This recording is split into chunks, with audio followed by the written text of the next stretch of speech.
Salam sejahtera kepada tuan-tuan dan puan-puan. Terima kasih yang sudah bersama di channel ini. Bagi mereka yang masih baru di channel ini, sila pertimbangkan untuk menekan butang subscribe, like, dan komen supaya Anda tidak akan ketinggalan info-info politik yang akan saya sampaikan di channel ini. Satu berita mengejutkan saya nak kongsikan kepada Anda hari ini. Berita ini saya petik daripada Berita Harian. Berita utama, diktator gelar orang lain, diktator, Najib sindir Dr. M.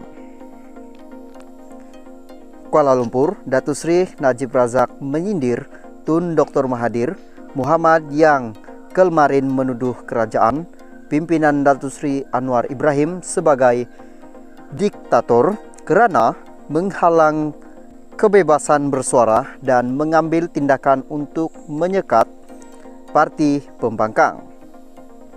Dalam kiriman di Facebook, Najib berkata adalah pelik apabila seorang diktator memanggil orang lain dengan gelaran itu.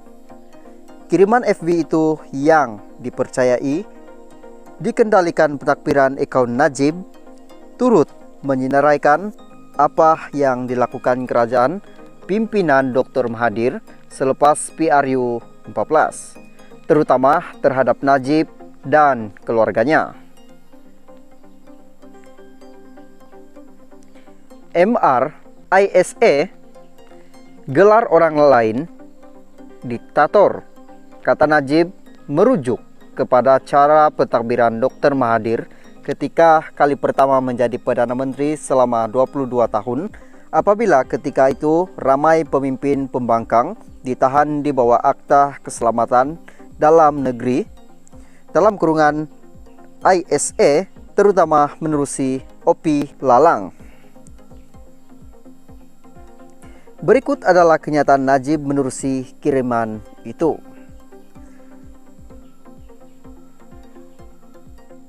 Sekat dia dan keluarganya dari keluar negara sebelum ada apa-apa dakwaan.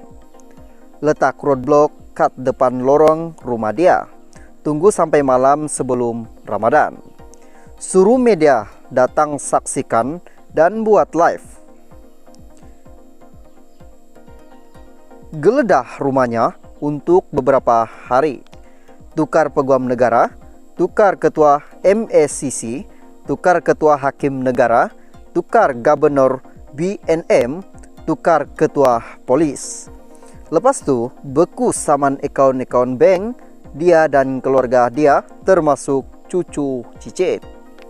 Beku juga akaun-akaun bank parti dia. Fail saman lucut hak ke atas hartanya dan rampas dulu, bicara kemudian. Kenakan dia semua ahli keluarga dia dan peguam-peguam dia dengan berpuluh-puluh tuduhan tak masuk akal, termasuk tuntutan LHDN.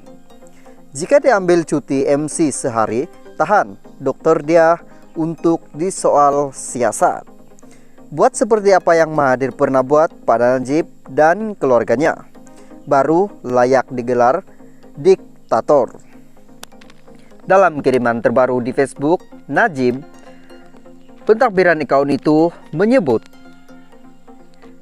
tak tunggu lama selepas PRU 14, polis di bawah kerajaan Mahathir dan Muhyiddin sebagai Menteri KDN sekat dan cek siapa yang keluar masuk ke rumah Najib.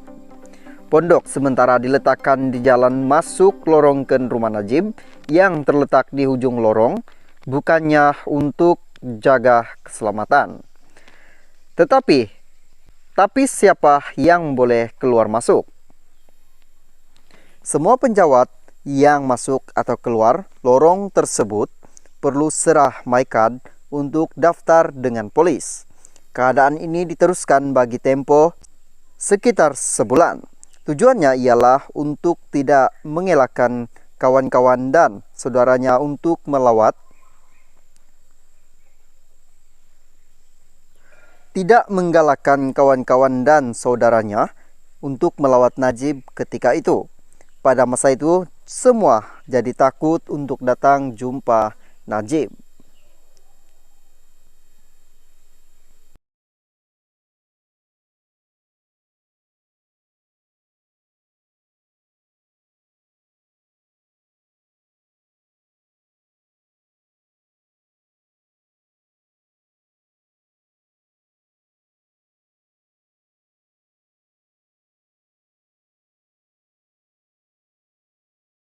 Salam sejahtera, satu berita panas saya nak kongsikan kepada Anda hari ini. Berita ini saya petik daripada Sinar Harian. UMNO Sabah terima laporan insiden kekecohan dalam pemilihan. Kota Kinabalu, pengurusi Badan Perhubungan UMNO Sabah Datuk Seri Bong Mokhtar hari ini mengesahkan pihak UMNO Sabah telah menerima laporan beberapa insiden kekecohan yang berlaku pada mesyuarat perwakilan UMNO bahagian negeri ini Sabtu lepas.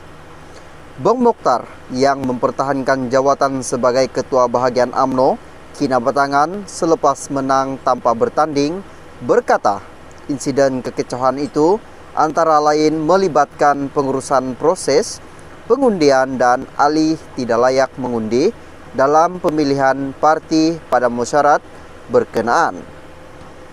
Tanpa merujuk kepada mana-mana bahagian UMNO, beliau juga meminta bahagian UMNO yang terlibat dengan sebarang insiden tidak diingini pada mesyuarat itu supaya membuat laporan kepada jawatan kuasa pemilihan UMNO pusat untuk tindakan lanjut.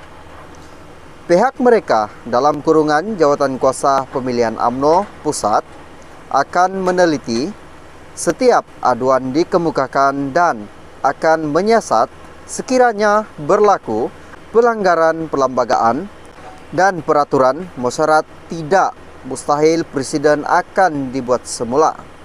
Katanya menerusi satu kenyataan hari ini.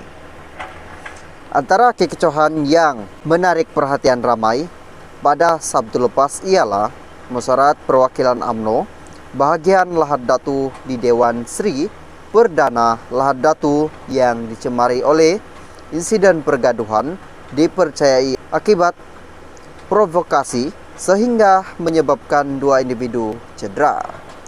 Ketua Polis Daerah Lahad Datu, Asisten Rohansyah Ahmad dilaporkan berkata dalam insiden pada jam 2.45 petang itu, seorang daripada mangsa yang cedera adalah kaki tangan Badan Perhubungan UMNO Sabah, manakala seorang lagi ahli jawatan kuasa pemuda UMNO bahagian Lahad Datu.